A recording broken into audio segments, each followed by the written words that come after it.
Hello.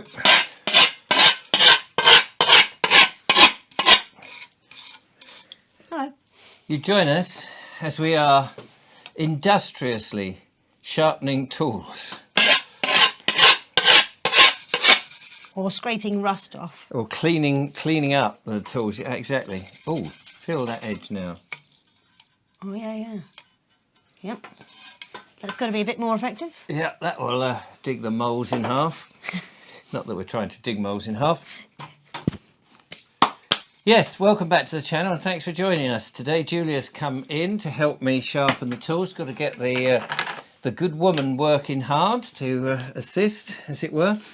So we're very excited, as you can tell, that we are beginning to actually find the place that we want to. We've got to get the solicitors involved and all of those sort of things and start the wheels in motion. But it's great to see that something that's been a dream is going to become a reality. It feels more and more visceral, doesn't it? It does, absolutely. And we just can't wait, you know. When you see somewhere like that, anybody who's moved house and you've seen the house and you think, yeah, that's the one. And then there's that period of waiting and you're going, what can I do? Should I make curtains for it? Or should I choose the furniture or this, that and the other, you know? And we're at that stage. But it's the journey is the thing, and it's enjoying the anticipation and everything else. And then thinking all the myriad of things that we'd like to do. Which is a lot. But one of the things on the site that we looked, and if you saw the recent video of the English couple... The English couple, wrong channel. Wrong channel. But if you saw that, you'll know that we visited one particular site which we're very much interested in. And water would be an issue there. There are some streams nearby, but not the ones that are on our land. So you can't surreptitiously, you know, drop a pipe into it and just pump it up. But so we've got to think of different ways of collecting water. Yeah, because walking down there with a bucket or two is just... I mean, we could make one of those yoke thing to hang buckets on. That would be fun. You could look like a 5 minutes. dairymaid, wouldn't you? Yeah. Have you got cows on your field? No, not yet, but we've got to get water, haven't we? You got water cows.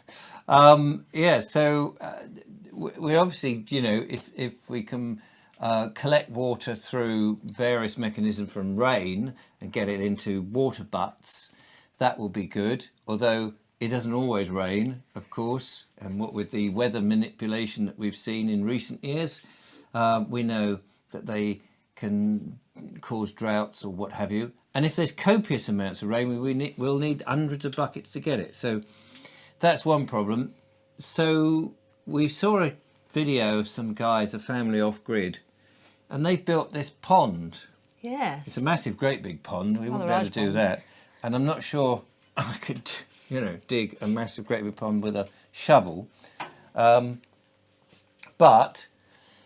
that did seem like a sensible way because it's a reservoir. So you've got a wildlife pond, and it would be lovely to have a wildlife pond with all the sort of aquatic life That's right, yeah. going around it. A couple of ducks. Ducks. Ducks and a duck dock, maybe. And what they do is they collect rainwater off their various buildings and things that they've got through the gutters down into these big barrels, water butts, and then that has an overflow, and when they overflow it pipes it into the pond, which I thought was a very clever idea, so that they're maximising the water that they can get. Have access to, Yeah.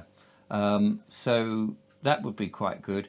Also, on our potential site, there is this slight rise on one side, and I thought you could put a ditch down at the bottom. Yes. In which, again, you could somehow collect... Lead it down to another pond, or the pond. Yeah, you could somehow collect the water into some sort of container. Yes. So there's got to be mechanisms that we can do that, because that will be our priority, of course, because without water nothing will grow. That's right. And we can't always rely on the rain.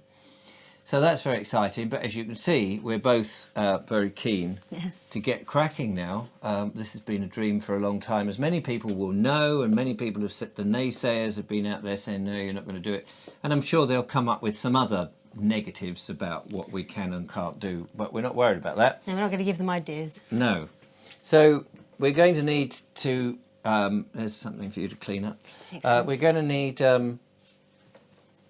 tools to do lots of different things. And one of the things we'd love to do is to stay more on hand tools than, you know, big diggers and all the... If we got a tractor, for example, if we felt we needed some form of tractor, it would be something like a little grey Fergie or other makes of that era. Nothing much bigger. Yeah, we wouldn't want anything bigger than that. We couldn't afford it. Yeah. So we're not avoiding technology. No. You know, we're not aversive to it, but more the older technology, I think, is what we want to do, because it would be much more. You know, we've got a certain style. I think you can tell from the way we dress, and if we're presenting it on the channel, we want it to look like that. But that is our sort of era, really, isn't it? The simplest.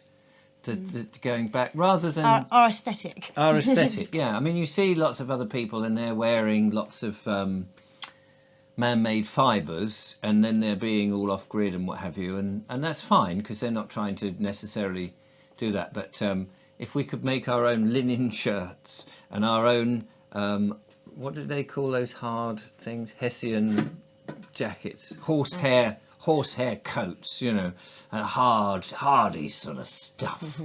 No, we don't want to do that. No, it's just... Yeah, but making clothes is something that I want to venture into once we've once we've got ourselves a bit established. There's just lots of those old traditions rather, that is just so worth exploring. And the modern world, as I harp on about, has taken so much of that skill and the pleasure and the satisfaction away from us because of convenience. It's convenient to do this, convenient to do that. You just have to go into these big superstores to buy, you know, a pair of shoes. Well, wouldn't it be nice to get a piece of leather? If you had your own cow, it could be your own piece of leather, and make your own shoes. Cobblers. Cobblers. Cobblers. So that's where we are. That one's actually quite sharp. I did that one earlier. So I think you've worked on this one a bit as well. It just needs a good old polish. Yeah. We want our tools to shine. This one needs a bit more work. Needs TLC, doesn't it? Really. I've got. Did I give you that yes, hard brush thing? What did you do? Put it in the sink? Nope. Oh, there it is. So, onwards and upwards. Thank you for watching. We can't show you too much on the land because obviously we're not there yet. But once we are, there'll be a lot to show. Meanwhile, the enthusiasm mounts.